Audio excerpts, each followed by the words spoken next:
Right gang, I'm going to cook my tea. While I'm doing that, I'm going to talk you through nutrition. I've been meaning to do a little video on nutrition for a while, so I feel like why not chat to you while I'm making my dinner.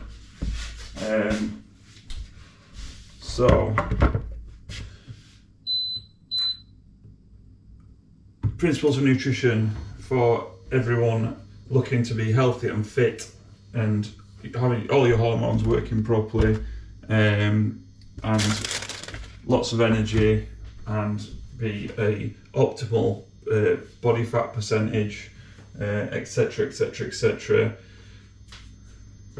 Eat real food, mostly plants, not too much. What does that mean? So I'm going to use olive oil here, just so you know, olive oil or coconut oil.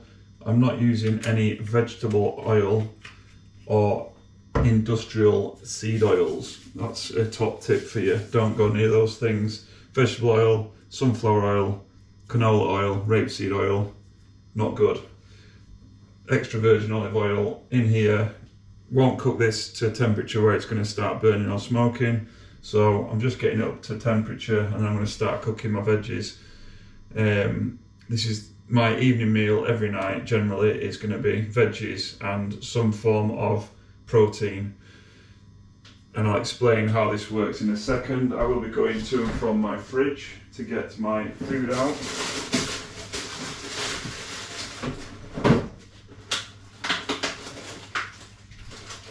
So eat real food, mostly veg, not too much. So what is real food? Real food is anything that's grown out of the ground or that has got a pulse or had a pulse prior to you buying it. So we're talking about animal protein, we're talking about fish, oily fish preferably, but any fish is good.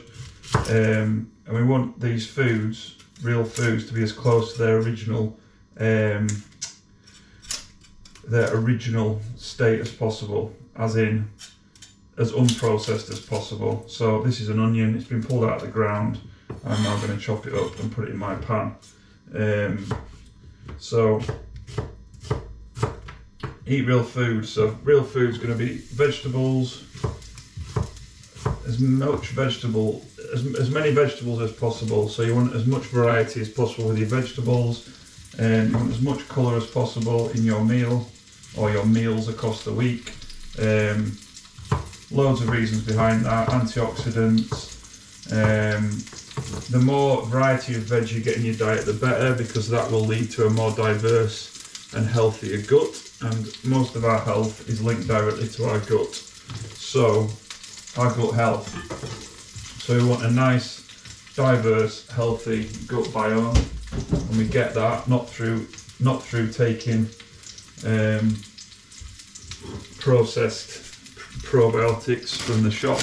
We get that from eating lots of different vegetables, as much variety as possible. So all I do is oil in here. I'll then get it to a temperature where it's not spitting, so it's just, you can hear it but it's not spitting. And then I'll start with onions generally for some flavour.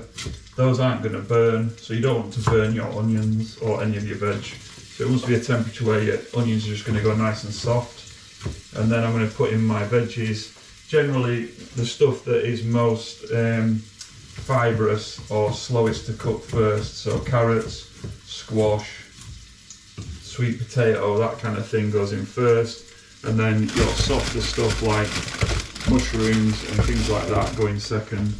So I'm not following any recipes here, I'm just chucking in plenty of variety of vegetables. So eat real food, we're talking veggies, we're talking stuff that's as close to its original form as possible and not processed. The reason that's important is because as soon as you start to process food, we start to add in muck, so chemicals, preservatives, flavourings, all that kind of jazz starts getting added in. And when we add all that stuff in, that's all things that aren't conducive with us being healthy. They're things that are going to mess with our our gut health, they're going to mess with our health in general.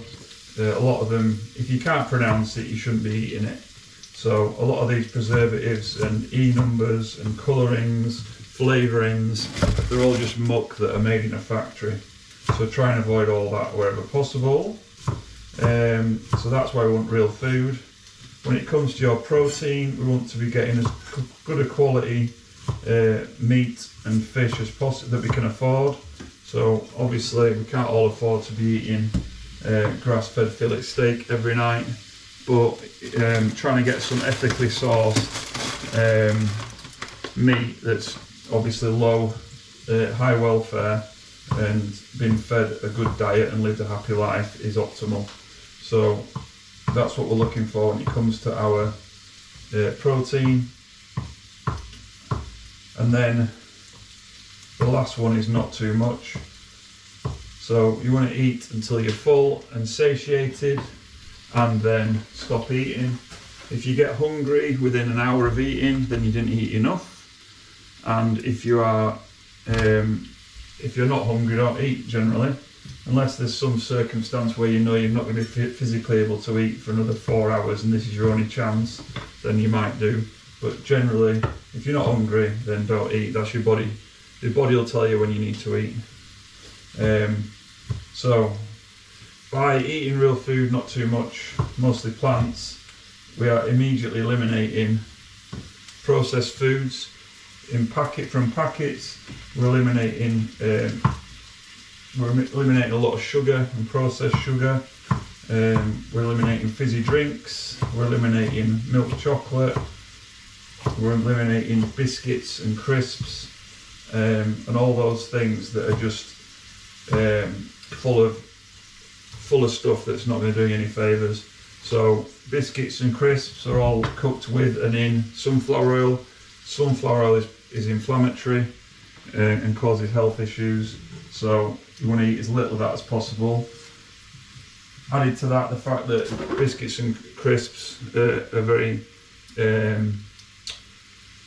full of sugar and full of and high calorie for what you're eating, then they're going to promote weight gain as well and other issues around that. So just coming back to my dinner, this is how I cook my dinner every day. My lunch as well is the same. That's now cooking away happily. It's not crazy hot.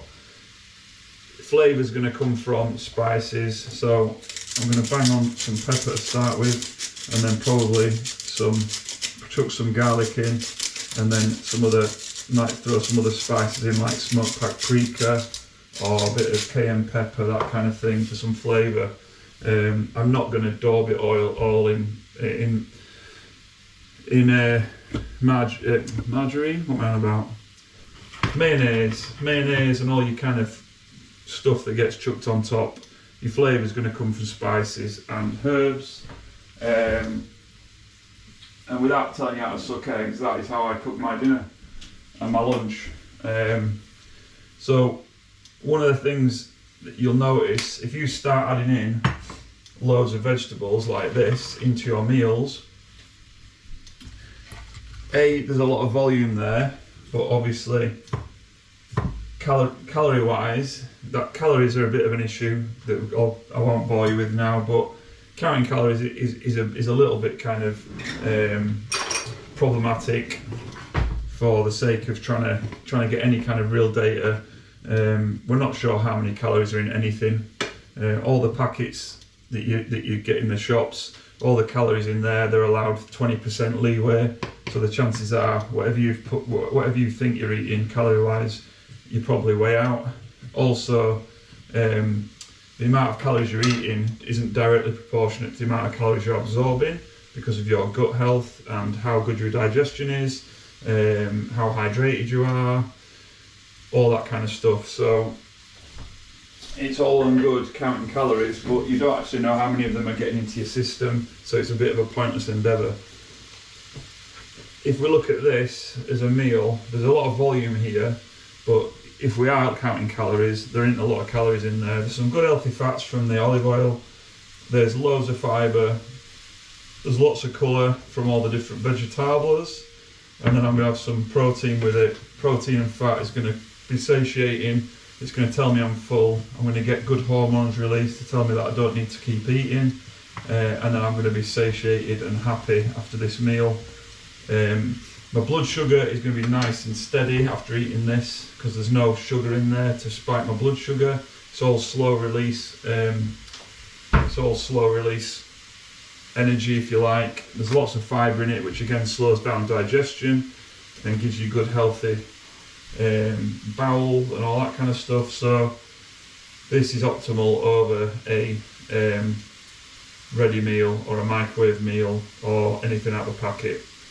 And that's taken me 5 minutes probably, I don't know, I'll check in a minute on the camera, but this will take maybe, I'll probably have this in here, cook it low and slow. This will be in here for about another 10 minutes, just sitting there, sweating the veggies out, letting all the flavours infuse with each other and just getting it all so it's al dente. And then I've got a chicken breast which I grilled at the weekend. So I did a batch of chicken breasts at the weekend on an outside grill, which is really nice. So I'll be having that with this, and that's my dinner. Obviously, if you don't like mushrooms, you won't have mushrooms in it. Pick veggies you like, but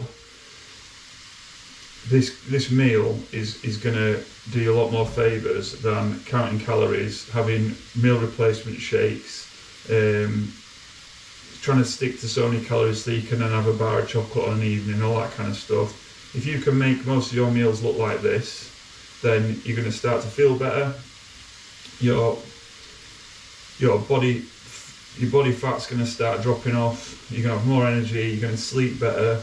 Your gut's going to heal and start to become a lot more healthy, which will in turn affect your immune system's going to be healthier and more robust.